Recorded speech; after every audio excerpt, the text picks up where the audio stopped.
ನಮ್ಮ ಡಿಸಿಷನ್ ಏನು ಅಂದ್ರೆ ನಾವು ಕೋರ್ಟ್ ಆರ್ಡರ್ ಬಂದ್ಮೇಲೆ ಇವತ್ತು ಬಂದಾದ್ಮೇಲೆ ತೋರಿಸ್ತೀವಿ ಅಂತ ಹೇಳ್ತಾರೆ. ಅಲ್ಲ ನಾವು ಅದು ಹೇಳ್ತೀವಿ. ಎಷ್ಟು ಪರ್ಸೆಂಟ್ ಕೊಟ್ಟಿದೆ ನಮಗೆ ಗೊತ್ತಿಲ್ಲ, ಲೆಕ್ಕಾಚಾರ ಎಲ್ಲ ಅವ್ರ ಹತ್ರ ಇದೆ. ನಾವು ಹಿಂದೆ ಏನು ಸ್ಟ್ರೈಕ್ ಕರೆ ಕೊಟ್ಟಿದ್ದೋ ಅದ್ರ ಪ್ರಕಾರ ಸ್ಟ್ರೈಕ್ ಆಗ್ತಾ ಇದೆ. ಕೆಎಸ್ಆರ್ಟಿಸಿ ಇದರಲ್ಲಿ ಸಾಕಷ್ಟು ಬಸ್ಗಳು ನಿಂತಿದೆ, ಹಾಗಾಗಿ ನಾವು ಆಕ್ಷನ್ ತಗೋಬೇಕಾಗುತ್ತೆ. ಇಲ್ಲ ಅದೆಲ್ಲ ನೋಡೋಣ ಸರ್, ಅದೆಲ್ಲ ಮುಂಚೆನೂ ಹೇಳಿದಲ್ಲ, ಎಸ್ವಾ ಜಾರಿ ಮಾಡಿದೀವಿ ಅಂತ ಹೇಳಿದ್ದಾರೆ. ಅಲ್ಲಲ್ಲ ಆ ಪರ್ಸೆಂಟೇಜ್ಗಳು ಹೆಚ್ಚಿಗೆ ನಂಬಕ್ಕೆ ಹೋಗ್ಬೇಡಿ.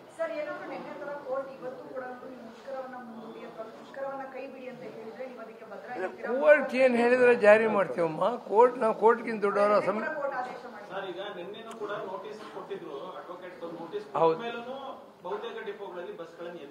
ಹೌದು ಅಲ್ಲಲ್ಲ ಆರ್ಡರ್ ಇವತ್ತು ನಿನ್ನೆ ನಮ್ಮ ಅಪಿಯರೆನ್ಸ್ ಇರಲಿಲ್ಲ. ಇವತ್ತು ನಮ್ಮ ಅಪಿಯರೆನ್ಸ್ ಇದೆ, ವಕಾಲತ್ ಸೈನ್ ಮಾಡಿದ್ದೀವಿ. ನಮ್ಮ ಲಾಯರ್ ವೆಯ್ಟ್ ಮಾಡ್ತಾ ಇದ್ದಾರೆ. 88th ಮ್ಯಾಟರ್ ಡಿವಿಷನ್ ಬೆಂಚ್ ಮುಂದೆ CJ ಮುಂದೆ ಬರುತ್ತೆ. ಆದ್ದರಿಂದ ಅವ್ರೇನು ಆರ್ಡರ್ ಮಾಡಿದ್ರೆ ಅದು ನಾವು ಜಾರಿ ಮಾಡ್ತೀವಿ. We are waiting for that. See court order ಉಲ್ಲಂಘನೆ ಪ್ರಶ್ನೆ ಬರೋದಿಲ್ಲ ಅಲ್ಲಿ. We are law abiding citizens. ನಮ್ಮ ಕೇಸುಗಳು ಕೋರ್ಟ್ನಲ್ಲಿರುವಷ್ಟು ಕೇಸ್ ಆಡಿಸಿದ್ದು ಬೇರೆ ಯಾರ್ದೂ ಇಲ್ಲ. ಲೇಬರ್ ಕೋರ್ಟ್ ಹೋಗಿ, ಕ್ರಿಮಿನಲ್ ಕೋರ್ಟ್ ಹೋಗಿ, ಸಿವಿಲ್ ಕೋರ್ಟ್ ಹೋಗಿ, ಹೈಕೋರ್ಟ್ ಹೋಗಿ, ಸುಪ್ರೀಂ ಕೋರ್ಟ್ ಹೋಗಿ ನಮ್ಮ ಕೇಸ್ಗಳಿವೆ.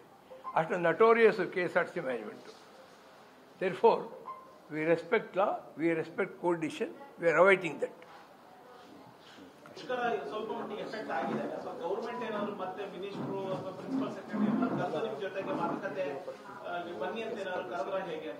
ಕರೆದಿಲ್ಲ, ಅವರು ಕರೆದ್ರೆ ದೇವರಾಣೆ ನಾವೆಲ್ಲ ಹೋಗ್ತೀವಿ ಅಷ್ಟು ಹೇಳುವರೆ. ಅಷ್ಟ್ರಲ್ಲಿ ಮಾತುಕತೆ ಮೂಲಕ ಬಗೆಹರಿಸಬೇಕು ಅಂತ ನಾವು ನಮ್ಮ ಅಡ್ವೊಕೇಟ್ ಹೇಳಿರೋದು ಕೂಡ ಸರ್ಕಾರಕ್ಕೆ ಡೈರೆಕ್ಷನ್ ಕೊಟ್ಟು ಮುಖ್ಯಮಂತ್ರಿ ಕರೆದು ಮಾತುಕತೆ ಮೂಲಕ ಇದೆ ಸಮಸ್ಯೆ ಬಗೆಹರಿಸಿ ಅಂತ ಕೇಳಿ ಅಂತಲೇ ಹೇಳಿದೆ. ಅದು ವಿ ಆರ್ ಫಾರ್ ನೆಗೋಷಿಯೇಷನ್. ಅಲ್ಲೇ ಯಾರು ಅಥಾರಿಟಿ ಏನಾಗಿದೆ ಇವಾಗ ನೋಡಿ, ಈ ರಾಜ್ಯಕ್ಕೆ ಚೀಫ್ ಮಿನಿಸ್ಟರ್ ಸುಪ್ರೀಂ ಕೋರ್ಟ್ ಇದ್ದಂಗೆ. ಅವ್ರ ಲೆವೆಲ್ ಹಿಯರಿಂಗ್ ಮಾಡಿದ ಕೇಸ್ನ ಮ್ಯಾಜಿಸ್ಟ್ರೇಟ್ ಕೋರ್ಟ್ಗೆ ಬರೋಕ್ಕಾಗಲ್ಲ. ಅಲ್ಲಲ್ಲ, chief minister highest authority of the state. ಅವ್ರ ಲೆವೆಲಲ್ಲಿ 3 ಮೀಟಿಂಗ್ ಆದಮೇಲೆ ಯಾರೊಬ್ಬ ಜೂನಿಯರ್ IAS ಆಫೀಸರ್ ಸೆಟ್ಲ್ ಮಾಡೋಕ್ಕಾಗತ್ತಾ? ಸೊ ವಿ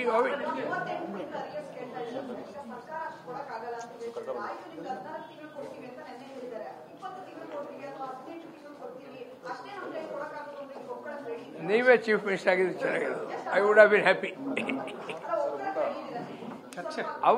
ಅವ್ರ ಬಾಯಿಂದ ಬರಲಿ ಅಮ್ಮ, ಅವ್ರ ಬಾಯಿಂದ ಬರಲಿ.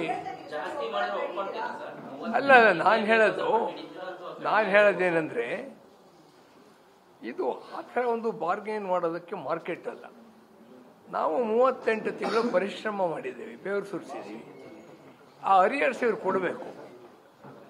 ಓಕೆ, ಇವಾಗ 18 ತಿಂಗಳು ಕೊಟ್ಟರು, ಲಾಜಿಕ್ ಏನು 14 ತಿಂಗಳು ಕೊಡ್ತೀವಿ ಅಂತ ಉಳಿದಿದ್ದು ಕೊಡೋದು ಅಂತ ಹೇಳಕ್ಕೆ.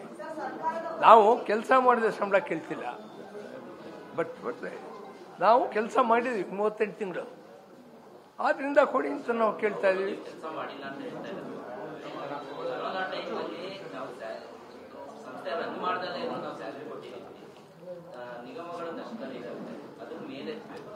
ಸರ್ ಇದರಲ್ಲಿ 2 ಪಾಯಿಂಟ್ ಅಲ್ಲಲ್ಲ 2 ಪಾಯಿಂಟು. ಕೊರೋನಾ ಟೈಮಲ್ಲಿ ಸಂಬಳ ಇವರು ಗೌರ್ಮೆಂಟ್ ಎಂಪ್ಲಾಯೀಸ್ಗೂ ಕೊಟ್ಟಿದ್ದಾರೆ, ನಮಗೂ ಕೊಟ್ಟಿದ್ದಾರೆ. ಲಾಕ್ಡೌನ್ ಪೀರಿಯಡ್ಗೆ ಮಾತ್ರ, ಉಳಿದ ಟೈಮಲ್ಲಿ ನಾವು ಬಸ್ ನಡೆಸಿದ್ದೀವಿ. ರೈಟ್. ಮತ್ತೆ ನಮ್ಮ ಲೀವ್ ಡೆಬಿಟ್ ಮಾಡಿದ್ದಾರೆ. ನಮ್ಮ ಕ್ರೆಡಿಟಲ್ಲಿ ಏನು ಲೀವ್ ಇತ್ತು ಅದು ಡೆಬಿಟ್ ಮಾಡಿದರೆ, ಲೀವ್ ಇಲ್ಲದೆ ಇರೋರಿಗೆ ಅಡ್ವಾನ್ಸ್ ಲೀವ್ ಅಂತ ನಮ್ಮಲ್ಲಿ ಕೊಟ್ಟು ಉತ್ತಾರ ಹಾಕಿದ್ದಾರೆ. ಆದ್ದರಿಂದ ಅವರೇನು ನಮಗೇನು ಫೇವರ್ ಮಾಡಿಲ್ಲ ಅವಾಗ. ಆ್ಯಂಡ್ ಈ ಸರ್ಕಾರ ಅಲ್ಲ ಅವಾಗಿದ್ದು, ಹಿಂದಿನ ಸರ್ಕಾರ. ಅವರು ಇಷ್ಟು ಚೌಕಾಸಿ ಮಾಡಲೇ ಇಲ್ಲ. ಅವರು ಬೊಮ್ಮಾಯಿಯವರು 15% ಕೊಟ್ಬಿಟ್ರು.